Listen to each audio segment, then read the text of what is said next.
Salam sejahtera Malaysia, denyut nadi suara rakyat bergema di channel ini.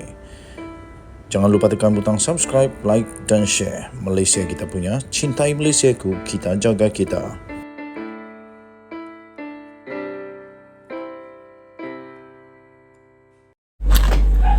Salam sejahtera Malaysia, denyut nadi suara rakyat bergema di channel ini. Tuan-tuan dan puan yang dihormati sekalian, sekali lagi Sanusi kena sekolah. Sekali lagi Sanusi kena balun, kena tibai kau kali ini. Seorang pemimpin daripada PKR telah mensekolahkan Sanusi, iaitu dengan berkata Perdana Menteri tiada kuasa pun untuk melantik Majlis Kewangan Negara. Perdana Menteri tidak mempunyai sebarang kuasa untuk melantik sesiapa saja dalam Majlis Kewangan Negara selain daripada yang dicadangkan oleh Sultan sesebuah negeri itu. Kata Naib Pengerusi PKR Kedah, iaitu Nur Azrina Surip. Dia merujuk kepada satu kenyataan daripada Menteri Besar Kedah, iaitu Muhammad Sanusi Madnor semalam, yang kononnya beliau mendakwa bahawa terdapat komplot untuk memecatnya sebagai wakil rakyat negeri dalam Majlis Kewangan Negara. Kata beliau, walhal di dalam Perkara 108 Perlembagaan Persekutuan menetapkan Majlis Kewangan Negara perlulah diketuai oleh Perdana Menteri atau mana-mana menteri dilantik manakala setiap negeri diwakili individu yang diperkenankan oleh Sultan atau yang di-Pertua Negeri. Sanusi kena lagi kali ini. Jelas menunjukkan tiada kuasa Perdana Menteri untuk menamakan orang lain selain daripada individu yang diperkenankan oleh Sultan jika mengambil konteks dalam negeri Kedah, kata Nur Azrina pada satu kenyataan pada hari ini. Justru daripada itu, dia menggesa Sanusi supaya berhenti berbohong mengenai Kerajaan Persekutuan atau Perdana Menteri Anwar Ibrahim. Nur Azrina mengingatkan Sanusi mengenai titah baginda Tuanku Sultan Kedah ketika baginda merasmikan mesyuarat pertama penggal ke-6 Dewan Undangan Negeri Kedah ke-14 pada Mac yang lalu. Pada ketika itu baginda telah bertitah dan memberikan pesan supaya mengelak berpolitik secara berlebihan, dan baginda juga mahu supaya ada usaha untuk menjaga hubungan di antara satu sama lain, khususnya di antara kerajaan negeri dan kerajaan persekutuan.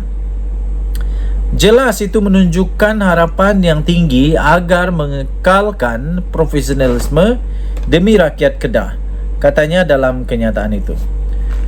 Malah Sultan Kedah juga, kata Nur Azrina, menekankan bahawa negara, negeri dan rakyat memerlukan kestabilan politik untuk memperoleh manfaat melalui pembangunan projek ekonomi dan program kesejahteraan rakyat yang dirancang. Katanya lagi, namun Sanusi telah berulang kali membangkitkan isu yang boleh menyebabkan pergeseran antara kerajaan negeri dan kerajaan persekutuan. Seperti beliau mendakwa bulan lalu bahawa beliau telah dihalang daripada acara persekutuan. Katanya, saya yakin Yang Amat Berhormat Menteri Besar amat memahami bahawa Islam mengajar umatnya agar sentiasa berlaku jujur dalam apa jua perbuatan termasuk lapor tuturan. Memetik pandangan Imam Al-Nawawi rahimahullah dalam syarah Sahih Muslim, Al-Nawawi bohong ini didefinisikan sebagai mengkabarkan sesuatu yang berbeza dengan keadaan yang sebenarnya, sama ada dengan sengaja atau tidak, dan sama ada perkabaran itu adalah perkara yang telah berlaku atau akan datang. Untuk mendapatkan berita lengkap tentang perkara ini, anda boleh masuk ke dalam malaysiakini.com. Denyut nadi suara rakyat bergema di channel ini. Bye-bye. Salam sejahtera Malaysia, denyut nadi suara rakyat bergema di channel ini. Pada 6 Mac 2023 yang lalu, di dalam satu laporan daripada astroawani.com, PAS mengakui Perikatan Nasional merancang untuk jatuhkan kerajaan perpaduan. Kemudian Di dalam malaysiagazette.com pada 6 Mac 2023 juga, tajuk berita di dalam malaysiagazette.com ini, Perikatan Nasional berhak rancang tumbangkan kerajaan perpaduan. Kemudian di utusan.com.my pula, 6 Mac 2023 juga, kerajaan sekarang akan tumbang sendiri. Perikatan Nasional tidak perlu buat apa-apa. Itu Hadi Awang punya kata. Tuan-tuan dan puan-puan yang dihormati sekalian, kemudian pada 2 Mac 2023, Anwar Ibrahim membalas Hadi Awang dengan beliau berkata, Hadi Awang mengigau, kata kerajaan perpaduan akan tumbang, kata Anwar Ibrahim. Saya ingin bertanya saja, kerana Hadi Awang berkata pemimpin ataupun kerajaan perpaduan ini akan tumbang tak lama lagi. Cuma soalannya, bila yang tak lama lagi itu? Bila yang tak lama lagi? Dan ternyata sekarang saya lihat, bukan kerajaan perpaduan ini yang bakal tumbang, tetapi masalah sekarang besar melanda kepada Perikatan Nasional, di mana banyak pemimpin Perikatan Nasional sudah pun berada di dalam kluster mahkamah. Malah di Parlimen Marang pun terpalit dengan isu rasuah PRU15. Malah akan ada banyak lagi kemungkinan bahawa akan ada lagi banyak pendedahan demi pendedahan demi pendedahan, dan kemungkinan juga Perikatan Nasional punya pemimpin-pemimpin akan didakwa lagi kalau ada kes lagi.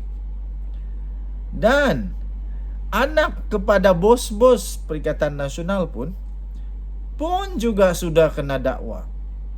Antaranya anak kepada Hamzah Zainuddin. Jadi tuan-tuan dan puan-puan, pada pendapat saya, ya boleh juga seperti yang dikatakan oleh Hadi Awang, kerajaan sekarang akan tumbang sendiri. Ya mungkin boleh, tapi masalah dia bila. Kalaulah saya ditanya berapa peratus untuk kerajaan perpaduan ini boleh tumbang, saya kata hanya 5% saja. Hanya 5% sahaja boleh tumbang. Tetapi lebih tinggi peratusannya untuk akan ada lebih banyak pendedahan di dalam kepincangan, pentadbiran, penyelewengan salah guna kuasa di dalam kerajaan yang dulu. Jadi tuan-tuan dan puan-puan yang dihormati sekalian, saya fikir lebih baiklah Hadi Awang mendoakanlah bersatu, supaya tak banyak lagi pemimpin bersatu yang akan didakwa. Saya fikir lebih baik Hadi Awang berdoa supaya wang akaun bersatu yang dibekukan itu dapat diguna oleh bersatu. Kalau tidak, tiada duit bersatu untuk pilihan raya, terpaksalah PAS membantu. Tapi tak apa, PAS ada formula yang bagus. Mereka boleh buat lagi sekali tabung Milo untuk supaya dapat menderma, sedekah, dan dapat membantu dapat membantu bersatu di dalam kempen pilihan raya. Kali ini kita tengoklah bersatu masih lagi kah dapat buat kempen yang mewah-mewah. Kalau adalah dulu, tapi saya rasa semua sama sajalah. Dan Nadi Suara Rakyat bergema di channel ini. Bye bye.